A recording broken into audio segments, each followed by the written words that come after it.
রয়েছে সেম ভাবে এই হাতটাকে এভাবে করে ওর মুখ এবং বুককে এইভাবে হাতটাকে নিয়ে এভাবে ওর মুখ এবং বুকের মধ্যে সাপোর্ট রাখবেন, রেখে এভাবে করে ওকে আবার সেম ট্যাপ করতে পারে, অথবা উপরের দিকে উঠিয়ে ওকে ঢেকুর তোলাবেন। আরেকটা প্রসেসে করা যায়, সেটা হচ্ছে এভাবে বসিয়ে আবার এরকমভাবে একটু ধরে রাখলেই অনেক সময় বাচ্চা ঢেকুর তোলে, অথবা যদি না তোলে তাহলে এইভাবে সামনের দিকে ধরে আবার পিঠের দিকে উপর দিকে উঠিয়ে বার্কিং করাতে পারেন। অনেক সময় বাচ্চা একবারও ঢেকুর দেয়, অনেক সময় 2-3 বার করেও ঢেকুর দেয়।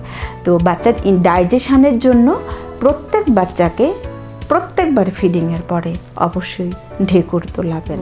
এইটুকু ছিল আজকের আলোচনার বিষয়বস্তু। সুস্থ থাকবেন, ভালো থাকবেন। Wish you a happy journey of healthy baby. Subscribe করবেন আমার চ্যানেলকে, লাইক এবং কমেন্ট করতে ভুলবেন না।